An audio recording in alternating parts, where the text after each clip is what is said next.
ED വീണ്ടും കരുവന്നൂർ ബാങ്കിൽ. Bank പരിധിക്ക് പുറത്തുള്ളവർ എടുത്ത വായ്പയുടെ വിശദാംശങ്ങൾ ഉദ്യോഗസ്ഥർ ശേഖരിച്ചു. അനധികൃത വായ്പയെടുത്തവരുടെ സ്വത്തുക്കൾ കണ്ടുകെട്ടാനാണ് നീക്കം. അതിനു മുന്നോടിയായാണ് ബാങ്കിലെത്തി മേൽവിലാസം ശേഖരിച്ചത്. ജെയ്സൺ ചാമോളപ്പിൽ നൽകും വിവരങ്ങൾ. ജെയ്സൺ ചാമോളപ്പിൽ, കൃത്യമായി കാര്യങ്ങളെല്ലാം പരിശോധനയ്ക്ക് വിധേയമാക്കിയ ശേഷമുള്ള വരവാണോ EDയുടേത്?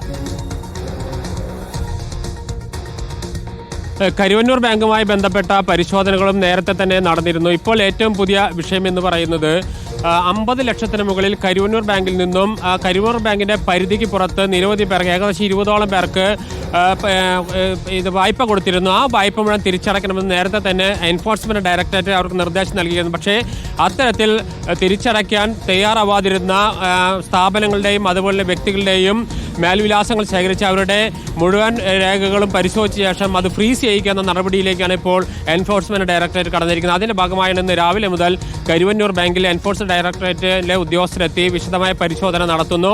ഇതിൽ ഏറ്റവും പ്രധാനപ്പെട്ട കാര്യം, കരുവന്നൂർ ബാങ്കിന് അധികാര പരിധിക്ക് പുറത്ത് വിവിധ സ്വാധീനത്തിന്റെ അടിസ്ഥാനത്തിൽ 50 ലക്ഷത്തിന് മുകളിൽ കോടികൾ വായ്പ നൽകിയെന്നതായിരുന്നു നേരത്തെ തന്നെ എൻഫോഴ്സ്മെന്റ് ഡയറക്ടർ കണ്ടെത്തിയിരുന്നത്.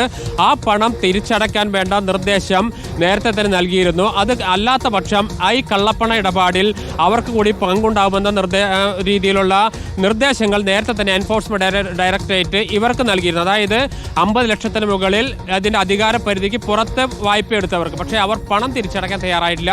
അതിന്റെ പശ്ചാത്തലത്തിലാണ് അവർ സ്വത്ത് കണ്ടുകെട്ടുക അടക്കമുള്ള നടപടികളിലേക്ക് ഇപ്പോൾ എൻഫോഴ്സ്മെന്റ് ഡയറക്ടറേറ്റ് കടക്കുന്നത്. അതിന്റെ ഭാഗമായാണ് ഇപ്പോൾ കരുവന്നൂർ ബാങ്കിൽ വിശദമായ പരിശോധന എത്ര പേർ സംബന്ധിച്ച് എടുത്തിട്ടുണ്ട്. ഏകദേശം നമുക്ക് ലഭിച്ച വിവരമനുസരിച്ച് 20ഓളം പേർ വൻ തോതിൽ വായ്പ ഇവിടെ നിന്ന് എടുത്തിട്ടുണ്ട്.